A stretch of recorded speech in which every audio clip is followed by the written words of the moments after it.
saw it coming. Why is that? Joining us now to unravel the mystery is New York Times columnist and two-time Pulitzer Prize winner Nick Kristof. His latest column is entitled 12 Steps for Voters in Despair. Nicholas Kristof, thanks for joining us. Appreciate it. Good to be with you. So you've got this new column out, 12 Steps for people who are traumatized, as you say, by the election. And I won't go through all of them, but it's a sample: volunteer to fight Islamophobia, join the ACLU, donate to Planned Parenthood, what is it, take on sexism and misogyny, sort of all the stations of the cross of lifestyle liberalism. But there's no number 13, which is assess why this happened. Think deeply about why an event you didn't predict came to pass. Why not? Well, actually, that is within the 12. One is to get out of our echo chambers. And so to follow people on Twitter or Facebook who do not agree with you. Make sure that you have friends who disagree with you profoundly. Because if you have a friend who voted for somebody else, if you're a Clinton supporter, if you have friends who voted for Trump, it's harder to demonize that person. But there's no suggestion of why people might have voted for Trump. Now, I read your column, so I know. I think it was in September you had this piece where you said, look who's endorsing Trump, who's behind him. You said it's the North Korean government, it's Islamic terrorists, it's the Klan, it's the American Nazi.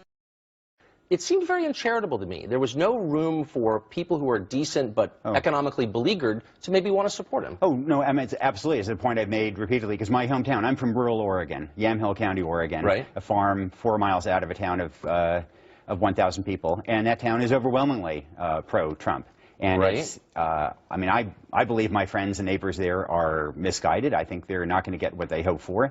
But they feel betrayed by the Democratic and Republican establishment. The economic base of that area used to be manufacturing and logging, and that went away, and they feel nobody has been speaking to them, and finally Trump has spoken to them. But I don't notice any sympathy for them in your column. So if you're writing a column that says the people who are for Trump are Nazis and Klansmen and North Korean dictators, no, I mean, I said precisely the opposite. I said that one can't stereotype Trump voters any more than one can stereotype anybody else. That was in that column right there. But wouldn't it be useful to explain the factors that actually allowed this to happen? Like, for example, their frustration over the shrinking of the absolute shrinking of the middle class, the heroin epidemic, things like that. I don't see any of that. No, but I actually had that in the first column after the election. That, for example, I read it. Since 1978, for the bottom half of the wealth distribution, male median wages have actually gone down. And I think that's a crucial reason. I know that if you're a male worker, your median wages since 1979 have actually gone down. I'm very aware. I guess what I'm looking for is empathy. So you've traveled all around the world, famously to the worst places in the world: Darfur, Mogadishu, Ouagadougou. I'm sure probably to those places much more than Modesto and Lewiston, I would imagine.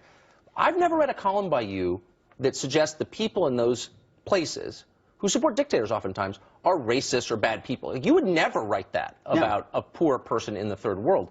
But you're implying that about your fellow Americans. No, I'm not, Tucker. If you look at my columns, I precisely said we have to avoid that, it's important not to stereotype Trump voters. I've been taking abuse from that from my fellow liberals, because, I mean, these are ideas that I believe in very powerfully, but I also think it's important not to demonize Trump voters. Really? Because when you, I mean, the American Nazi Party and the KKK don't really exist in a meaningful sense. They may have an office or a website, but they're not tens of thousands or millions of members. Look. And when you tie Trump supporters to those groups, that's a slur. No, it's not. I mean, I think that Trump is, frankly, a bigot. I think he has a racist history. I don't think that of his supporters. And I mean, his supporters from my hometown, I understand that suffering. I've written about it repeatedly from my town. And what solutions have you proposed? You know, I think it's hard, but I think education has to be at the heart of it. I don't think it's something that one can... Well, they have schools. What does that mean, education? I think that we underfund education for the people who most need it, that essentially affluent people in the New York suburbs get good education. In Yamhill, I don't think you get a good enough education. I think we also have to... And you really think it's all about funding? Do you think there's evidence of that? There's social sciences support the more you spend, the better result you get? I think it's complicated and you can't pour money into a broken system, but I do think that money levels matter. I also think you need to create jobs, frankly. And maybe that will be... What kind of jobs? So, I mean, there is pretty good social science evidence on things like career academies to present the most at-risk people and provide them with apprenticeship jobs that lead to a career. It saves money over the long term. And this is not an area that I'm not a labor economist. But that's kind of the point I guess I'm making. I'm not trying to be mean, but you've written a lot about climate change, for example. You're really concerned about it. You've thought a lot about it. You've thought a lot about the suffering of people in other countries. Doesn't seem like you've thought that deeply about the suffering of your fellow Americans. You don't have the solutions you have for, say, global warming. And my question is, isn't it always easier for the elites to identify with abstractions or poor people in other countries and kind of ignore their own countrymen. I've noticed this. Have you noticed that? I mean, I think that is I guess I'd say two things. I mean, I think that is a real problem, and I think that there is a problem in journalism that we favor lots of diversity, not economic diversity. Yeah. And that in, whether it's Fox News or the New York Times or the Washington Post, we don't have enough folks who grew up in working class or rural communities. Yeah. Well, we actually have, and I definitely don't want to make you defend your employer. No one should have to do that. Right. But I would a also, sincere question. Do you know anybody in the New York Times who's openly pro-life? Yes, absolutely. You do? I do. And what percentage would you say are? I don't know.